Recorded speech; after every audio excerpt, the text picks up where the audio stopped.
Hello everyone, स्वागत है आपका इस वीडियो के अंदर। आज हम बात करेंगे हैबिट नंबर 3 की, जो कि है पुट फर्स्ट थिंग फर्स्ट। चलिए शुरू करते हैं। अभी अगर हम पुरानी दो हैबिट्स को एक बार रिवाइज करें तो हैबिट नंबर 1 में हमने क्या सीखा था। हैबिट नंबर 1 में बेसिकली हमने सीखा कि मेरे पास जो सर्कल ऑफ इन्फ्लुएंस है और सर्कल ऑफ कंसर्न है, क्योंकि ये चीज सबसे ज्यादा इंपॉर्टेंट है, ये हमारी स्टार्टिंग है। तो इसे मैं चाहूंगा कि आप बार बार अपने माइंड में बैठा लें। बार बार इसी चीज से मैं शुरुआत करता हूँ लेक्चर की कि मैं जिस चीज को कर सकता हूँ, जो मैं इन्फ्लुएंस कर सकता हूँ, उसी चीज के बारे में मैं सोचूं, उसी चीज के बारे में एफर्ट लगाऊं। वो चीज जो मैं कुछ कर नहीं सकता, ये जो एरिया है डार्क ब्लू वाला, जो कि जिसकी मैं चिंता करता हूं लेकिन मैं कुछ कर नहीं सकता, उसको मैं छोटा से छोटा करता जाऊं, है ना। और जो मैं कर सकता हूं उसको मैं ज्यादा से ज्यादा करूं। और वो कैसे करूंगा, उसके लिए मैंने फिर हैबिट नंबर 2 पे देखा कि मैं क्या क्या कर सकता हूं। उसके लिए मुझे पता होना चाहिए कि मेरे पास जो करने के लिए एनर्जी है वो लिमिटेड है। उस लिमिटेड एनर्जी को मुझे कहाँ पे लगाना है, वो मेरे क्राइटेरिया, मेरे फिल्टर आउट है।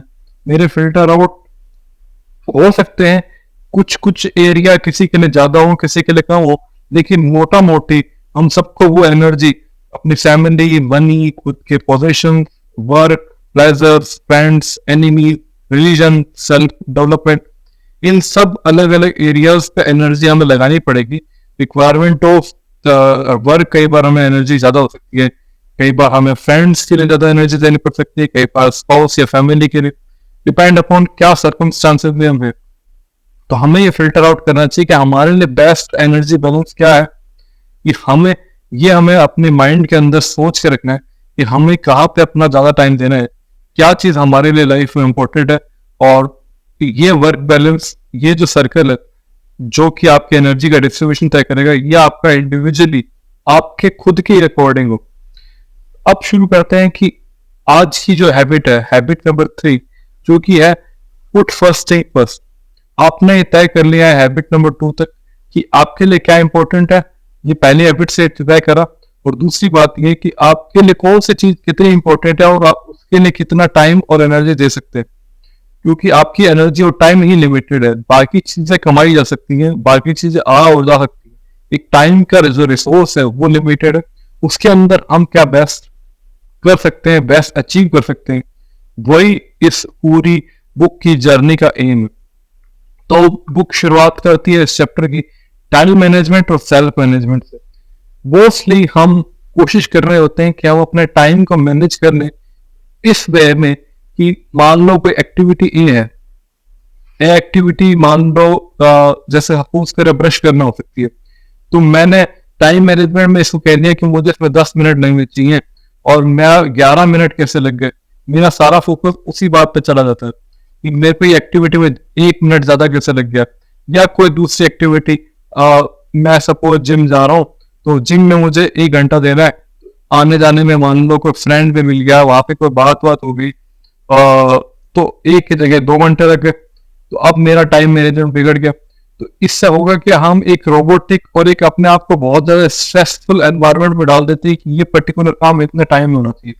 तो इस तरह के टाइम मैनेजमेंट को ऑथर ने एनकरेज नहीं करा है, और ये प्रैक्टिकल और सस्टेनेबल नहीं है। आप सबने अपनी लाइफ में कभी अचीव या ट्राई करने की कोशिश भी करी होगी, तो आपको पता होगा कि इस तरह की चीजें फ्रस्ट्रेशन ही लेके आती हैं कि अगर आपको मुझे पढ़ाई करनी है 2 घंटे, फिर मुझे खेलना है 1 घंटा, इस तरह से चीजें मैनेज हो नहीं पाती, है ना। क्योंकि डेली लाइफ के अंदर प्रैक्टिकली आपको ह्यूमन इंटरेक्शन होते हैं, तो कई बार चीजें डिपेंड करता है कि कैसी जाती है। कई बार आपका नहीं पढ़ने का मूड हो रहा, तो 2 घंटे नहीं पढ़ा जा रहा, ऐसा नहीं हो सकता कि वो काम होगा ही होगा।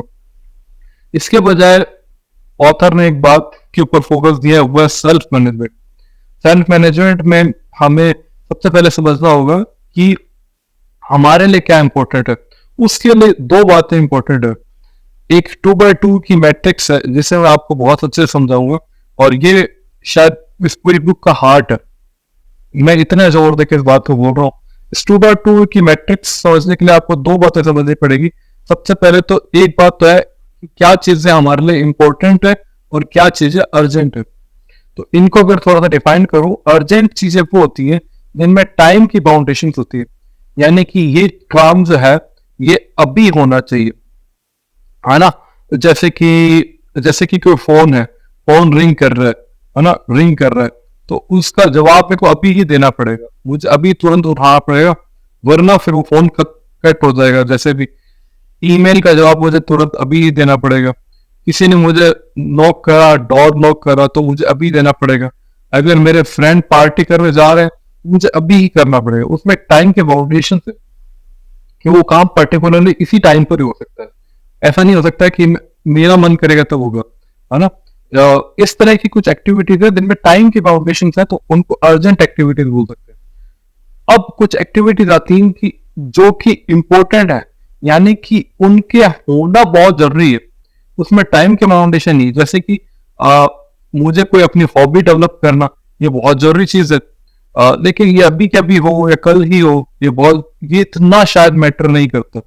जैसे कि इंपॉर्टेंट हो सकता है मेरे लिए कोई नई वैल्यू सीखना लाइफ में, ठीक है, अपने जो कैरेक्टर्स होते हैं उनको और इवॉल्व करना टाइम के साथ में, टाइम के साथ में अपने रिलेशनशिप्स, अपने पेरेंट्स, फैमिली, स्पाउस के साथ में बिल्ड करना, इम्प्रूव करना। हो सकता है रिलेशनशिप के साथ में अपने लाइफ की जो प्रायोरिटाइजेशन है, अपनी जो टू डू लिस्ट है, उनको डेली अपडेट करना, ये इंपॉर्टेंट चीजें हो सकती है। लेकिन ज्यादातर जो इंपॉर्टेंट चीजें होती है उनके साथ दिक्कत ये है कि वो अर्जेंट नहीं होती कई बार, ठीक है। तो हमारा एज पर से ह्यूमन इंटरेक्शन जो होता है जिन चीजों के साथ, तो हम प्रायोरिटीज देते हैं अगर बिना सोचे समझे करें तो उन चीजों को जो कि अर्जेंट है। अब हम क्या करेंगे, एक 2x2 की मैट्रिक्स बनाएंगे। ये एक्सरसाइज आपको खुद को भी करनी है। एक पैम्पलेट आपके सामने है कि किस तरह की 2x2 की मैट्रिक्स बनेगी, जहां पे आपको एक तरफ आपको रखना है कि वो काम जो इंपॉर्टेंट है और कुछ काम जो इंपॉर्टेंट नहीं है ना, कुछ इंपॉर्टेंट चीजें और कुछ नॉन इंपॉर्टेंट चीजें। इसका फिल्टराइजेशन हो जाएगा, आपका 2 रो बनेंगे इस तरह से, और आपके 2 कॉलम बनेंगे जिनके अंदर फिल्टरेशन हो जाएगा, कुछ एक्टिविटी जो अर्जेंट है और कुछ एक्टिविटी जो अर्जेंट नहीं है, ठीक है। तो ये एक्टिविटी को अपन 1 नंबर एक्टिविटी बोल देंगे, इनको 2 नंबर बोल देंगे, इनको 3 नंबर और इनको 4 नंबर, ठीक है। तो एक्टिविटीज 1 जो कि इंपॉर्टेंट भी है और अर्जेंट भी है, जैसे कि मान लो कहीं पे आग लग गई, तो क्या आग बुझाना इंपॉर्टेंट है? बिल्कुल है। क्या आग उसी समय बुझाना ही इंपॉर्टेंट है या हम कल भी बुझा सकते हैं? उसी समय बुझाना इंपॉर्टेंट है, तो वो अर्जेंट भी है। तो ये एक्टिविटी अभी की अभी ही होनी जरूरी है। तो इस तरह की एक्टिविटी पे इंस्टेंटली हम डिराइव्ड इस तरह से हैं कि हम उस पर काम करेंगे, हमें कोई एक्स्ट्रा मोटिवेशन की जरूरत नहीं है। अगर कोई बाहर चिल्ला रहा है, कोई अर्जेंटली हेल्प मांग रहा है, तो हमारा हमें पता है कि वो अर्जेंट भी है और वो इम्पोर्टेंट भी है, तो हम अभी के अभी तुरंत ही उस काम को करेंगे, उसको प्रायोरिटीज देके करेंगे। हमारी कोई डेडलाइन है, जो काम ऑफिस का कोई काम है जो कि पर्टिकुलरली कल तक हमें सबमिट करना है, तो वो अर्जेंट भी है, इंपॉर्टेंट भी है। इस तरह के काम पे हम एनर्जी अपनी देते और इसमें कोई गलत नहीं है। दिक्कत हमारे पास वहां है जो कि हमारी एक्टिविटी 3 है, जो कि अर्जेंट तो है लेकिन इंपॉर्टेंट नहीं है। इस तरह की एक्टिविटीज को हमें कम करना है लाइफ में। ये एक्टिविटीज कौन कौन सी है? जैसे कि कुछ फोन या कॉल बार बार हमारे पास आ रही है, हम उनको बार बार चेक करने जा रहे हैं। हमें किसी पर्टिकुलर नहीं, जैसे कोई पार्टी में जाना है, तो पार्टी में जाना अर्जेंट हो सकता है लेकिन शायद इंपॉर्टेंट ना हो। ज्यादातर अर्जेंट एक्टिविटीज से दिक्कत क्या है कि वो इस कैटेगरी में आती है, जो कि वो अर्जेंट तो है लेकिन इंपॉर्टेंट नहीं है। जैसे कि मेल का जवाब देना, मेल का जवाब इंपॉर्टेंट नहीं है, अगर आप इसको आज नहीं देंगे तो हो सकता है उसका जो रिलेवेंस है वो नहीं है ना, तो वो अर्जेंट एक्टिविटी हो गई। कोई आपके साथ मीटिंग थी, किसी को साथ मिलना था, कहीं पे जाना था, कहीं घूमना था, कुछ पिक्चर देखनी थी, सोशल मीडिया पे कुछ पोस्ट करना था, किसी के पोस्ट पे कमेंट करना था, कोई वीडियो देखनी थी। इस तरह की एक्टिविटीज जो कि अर्जेंट है, जो उस समय होनी चाहिए थी, लेकिन इम्पोर्टेंट नहीं थी। हो सकता है हम उसे बाद में भी देख सकते थे, या बाद में भी वो फोन का रिप्लाई किया जा सकता था। तो हम इन एक्टिविटीज के ऊपर विशेष ध्यान दें, इनको हमें कम करना है। इसके लिए क्या हो सकता है, जैसे कि अगर आप सपोज देखते हैं कि सोशल मीडिया यूज करना आपके लिए कैटेगरी 3 की एक्टिविटीज है, यानी कि वो अर्जेंट है क्योंकि उनको आपको अर्जेंट रिप्लाई देना पड़ता है, लेकिन वो इतनी इंपॉर्टेंट नहीं है। इन एक्टिविटीज को आपको कम करना पड़ेगा। शुरुआत के लिए आप इनका इन्हीं एक्टिविटीज फोकस करें, इनका टाइम कम कर दें, या इनको एक पर्टिकुलरली टाइम बैलेंस करें कि कैसे ये एक्टिविटीज पर्टिकुलरली जो एक्टिविटी 3 जो 3 कैटेगरी की एक्टिविटीज है, इन एक्टिविटीज को हम कैसे अपने लाइफ में कम से कम करें, कम से कम टाइम और सेल्फ एनर्जी को प्रोवाइड कर इन एक्टिविटीज को कंप्लीट करें। एक्टिविटी 2 के साथ एक दिक्कत है कि ये एक्टिविटीज हमें पता है कि बहुत इंपॉर्टेंट है, यहाँ इंपॉर्टेंट है, लेकिन यहाँ पे कोई अर्जेंसी नहीं होती, तो हम इन एक्टिविटीज को ज्यादातर टालते रहते हैं। इन एक्टिविटीज को लाइफ में बढ़ाना है और इनको कम करते जाना है, बस यही इसका मेन एम है। यहाँ पे कुछ एक्टिविटीज हो सकती हैं, जैसे कि स्विमिंग सीखना, जैसे कि कोई किसी के लिए कोई नया इन्वेस्टमेंट प्रोसेस को सीखना, कोई लर्निंग करना, कोई सिंगिंग की नई हैबिट्स को सीखना, कोई किसी लोगों से ज्यादा पर्टिकुलर टाइप के फ्रेंड सर्कल के साथ ज्यादा टाइम स्पेंड करना, अपनी फैमिली के साथ टाइम स्पेंड करना, कोई पर्टिकुलर थ्योरी, साइकोलॉजी या कोई नई स्टडी के बारे में सीखना, कुछ भी ऐसी एक्टिविटी जो अगर आप आज नहीं करोगे कल, या किसी के लिए सिगरेट छोड़ना, कोई जिम ज्वाइन करना, स्विमिंग सीखना, ये इस तरह की एक्टिविटीज हैं जो कि आपको पता है जरूरी है। हम सब, मैं मान के चल रहा हूँ कि हम सबको पता है कि हमारे लिए क्या अच्छा है क्या बुरा है, और ये एक्टिविटी 2 जो है हमारे लिए लाइफ बहुत जरूरी है। क्योंकि इंपॉर्टेंट एक्टिविटीज की दिक्कत क्या है कि इंपॉर्टेंट एक्टिविटीज ज्यादातर कैटेगरी 2 के अंदर, जो कैटेगरी 1 में है तो उनके साथ तो हमें टाइम की बाउंडेशन में तो वो तो हम कर ही लेते हैं, जैसे जैसे धक्का मार हो जाती है कि हमें पता है वो आज नहीं कल नहीं होगी, तो हमें या इस समय नहीं करेंगे तो वो काम नहीं हो पाएगा। लेकिन एक्टिविटी 2 के साथ दिक्कत क्या है, और ज्यादातर इंपॉर्टेंट एक्टिविटीज है एक्टिविटी 2 के अंदर है कि वो अगर नहीं होंगी तो हमें इमीडिएट कोई इफेक्ट नजर नहीं आता, लेकिन जब 3 4 साल 5 साल लंबे हॉरिजन में अगर चीजों को देखें, हमारी चीजें बिगड़ना चालू होती है क्योंकि हम एक्टिविटी 2 की चीजों को रिस्पॉन्सिबली नहीं कर पाते। बहुत बड़ी बात है। एक्टिविटी 2 की चीजों को शुरुआत करते हैं। एक्टिविटी 2 की चीजों को करने की पहली चीज से वो है प्लानिंग, प्रिपरेशंस, हमारा डेली का schedules, weekly schedule, monthly schedule. मैं बिलीव नहीं करता कि आप डेली आप चीजों को बार बार लिखें और उनके अकॉर्डिंग चीजों को चिक मार करें, बट आपका एक मोटा मोटी तो एटलीस्ट लाइफ में कुछ टाइम बिताकर, जैसे आपको एक्सरसाइज 1 बताई थी, हैबिट नंबर 1 में, आपको वीक में एक दिन तो कम से कम 1 घंटा फिर अपने लिए निकालना है। उसमें आपको सोशल मीडिया यूज नहीं करना, बुक्स भी नहीं पढ़नी, कुछ भी नहीं करना। एक आराम से टेबल कुर्सी में बैठे हैं आप, या चाहे तो आप बेड पे बैठ सकते हैं, और 1 घंटा सिर्फ बस इस बारे में कुछ, पहले तो आपकी जो भी थॉट्स आ रहे हैं उनको ऐसा रोकना नहीं है, कोई मेडिटेशन के लिए जबरदस्ती का प्रोसेस अपने ऊपर इवॉल्व नहीं करवाना।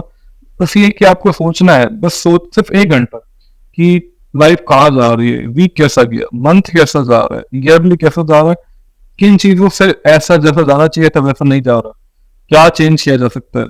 इस तरह की प्लानिंग अगर आप करेंगे तो फिर आप धीरे धीरे इवॉल्व हो सकते हैं कि आप डेली या वीकली चार्ट अपने लिए बना पाए। ये आपकी एक्टिविटी 2 है।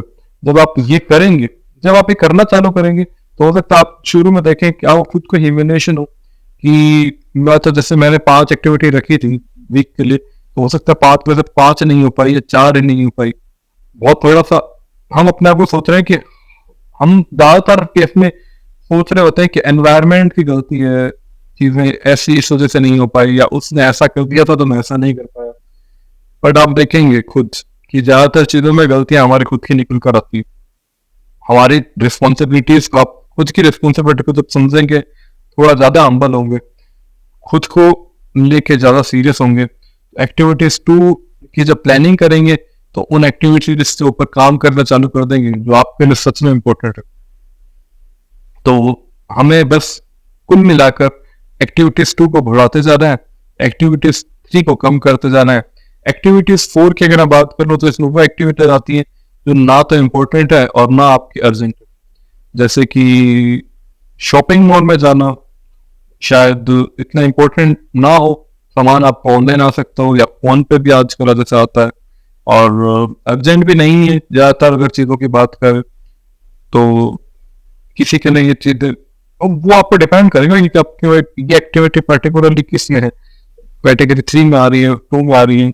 ज्यादातर एक्टिविटीज जो 1 में आ रही होती हैं वो आपको सामने दिख जाती है और इनको ये मोटा मोटे फिक्स होती है लाइफ में। बाकी आपकी चीजें ये आपके ऊपर है, आपके विजन आपकी आगे का जो थॉट प्रोसेस है उसके ऊपर।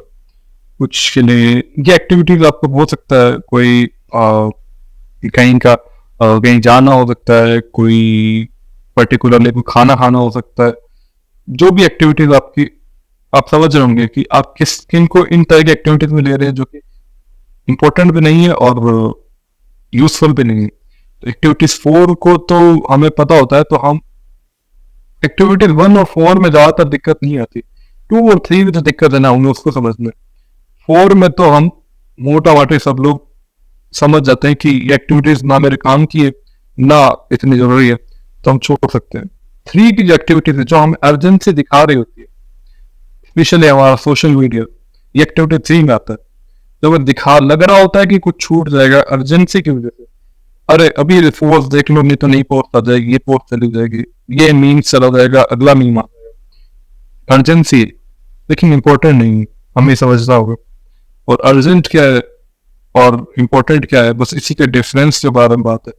इंपॉर्टेंट एक्टिविटीज पे ज्यादा टाइम देना और अर्जेंट एक्टिविटीज के बारे में रिलेटिवली कम टाइम देना ही हमारे आगे का बात और इस हैबिट का बहुत बैकबोन बनेगा। ठीक है, तो अब हम देखते हैं कि अगर हम टाइम पर्टिकुलर एक्टिविटी में देते हैं तो हमें क्या खोना पड़ता है, क्या मिलता है। ठीक है, जैसे एक्टिविटीज 1 में अगर हम ज्यादा टाइम देते हैं तो पक्की बात है क्योंकि वो स्ट्रेसफुल एक्टिविटीज हैं, उसमें आपके टाइम की बाउंडेशन है, वो इम्पोर्टेंट भी है, स्ट्रेस होता है, बर्नआउट होता है, बट मैनेजमेंट टाइम मैनेजमेंट के लिए जरूरी है। और ठीक है, ये एक्टिविटीज आप हमेशा अपने प्रायोरिटीज में रखते ही निकालें क्योंकि एक्टिविटीज बंद है। एक्टिविटी 2 जो है जब आप इनके बारे में काम करेंगे, और हमारा पूरा मेन यही है कि एक्टिविटीज 2 के बारे में आप ज्यादा से ज्यादा काम करें, आपकी लाइफ में डिसिप्लिन आएगा, बैलेंस आएगा, खुद पे सेल्फ कंट्रोल आएगा, कुछ क्राइसिस आप अपने आप से मैनेज कर लेंगे, जो अपने आप आने वाले थे मैनेज हो जाएंगे। आपके पास पर्सपेक्टिव विजन, इसमें एक नई ही चीज में चेंज आ सकता है अगर आप इन छोटे से एक्सरसाइज को करें कि अपने इंपॉर्टेंट एक्टिविटीज को और अर्जेंट एक्टिविटीज को साइड करें, सेपरेट करें और देखें कि क्या एक्टिविटीज किस कैटेगरी की। एक्टिविटीज 3 जिनके बारे में हमने बात करें कि इन्हें हमें कम करना है, ये शॉर्ट टर्म फोकस वाली एक्टिविटीज होती है, कुछ मैनेजमेंट करती है, हमारे वर्थलेस प्लान्स जो है, गोल जो है, उसके ऊपर सेल्फ विक्टिमाइजेशन हमें फील होता है, बाद में हमें लगता है कि हमने अपना टाइम वेस्ट करा। एक्टिविटीज 4 टोटली इरिस्पॉन्सिबल हमें फील कराती हैं, जॉब से हमारी जो ड्यूटीज है उनसे हमें हाथ धोना पड़ सकता है। ठीक है, तो इस एक्सरसाइज के या इस हैबिट के बाद हम एक एक्सरसाइज आज के लिए शुरू करेंगे। 1 वीक तक इस हैबिट, आज सैटरडे है तो मैं चाहूंगा अगर आप जब भी ये वीडियो देख रहे हैं 1 वीक के लिए मेरे कहने पे इस एक्सरसाइज को करें। जो रिजल्ट आता है वो आप कमेंट में बताएं, मुझे पर्सनल मैसेज करना चाहते हैं मेल करें। एक्टिविटीज की एक्सरसाइज ये है कि आपको दिन में सिर्फ 3 बार, एक 11 बजे 10-11 बजे के आसपास, एक दोपहर के 2 बजे के आसपास, एक रात के 8 बजे के आसपास, ये 3 टाइम। ठीक है, मोटा मोटी ये 3 टाइम हो, आधा घंटा आगे पीछे चलेगा। ठीक है, इनमें आपको जैसे 11 बज गई है ना, मैं मान के चल रहा हूँ कि आप 7 बजे अगर उठे होंगे तो 4-5 घंटे हो चुके हैं। इस टाइम में आपने जो भी करा, उस मैं ये नहीं कह रहा कि क्या करा नहीं करा, जो भी करा तो वो प्रोडक्टिव रहा, तो पॉजिटिव प्रोडक्टिव नहीं रहा, ये टाइम वेस्ट हुआ तो नेगेटिव। और इस टाइम पे आपका मूड कैसा है 11 बजे, क्योंकि ये एक्टिविटीज पे ही डिपेंड करेगा ना आपका मूड कैसा है। बहुत दिन अच्छा जा रहा है, यानी सब चीज आपके पास में हो रही है, तो मूड अच्छा, तो हैप्पी लिख देना। और फील डिप्रेशन या सैड या एंजाइटी जैसा भी हो, एंजाइटी लिख सकते हैं, सैड लिख सकते हैं, फ्रस्ट्रेटेड लिख सकते हैं। इस तरीके से 11 बजे एक बार लिखें, 2 बजे लिखें और एक बार 8 बजे लिखें। ये डेली आपको सिर्फ इस तरीके से लिखेंगे तो आपको कोई यूं भी नहीं है कि कोई जज कर रहा है आपको। सिर्फ जैसे आज का डेट लिखेंगे है ना, जैसे आपका लिख दिया यहाँ पे, और उसके बाद ये एक आपको जैसे डायरी आपकी मेंटेन हो सकती है। यहाँ पे 11, यहाँ पे 2, यहाँ पे 8, पॉजिटिव, ये नेगेटिव, सैड, इस तरीके से लिखना डेली करना। आपको खुद पता चल जाए आपकी लाइफ जा कर रही है, आपका टाइम कहाँ जा रहा है। ये एक्टिविटीज एक वीक तक कर सेल्फ इम्प्रूवमेंट की जर्नी में आगे हम कंटिन्यू करेंगे। Thank you.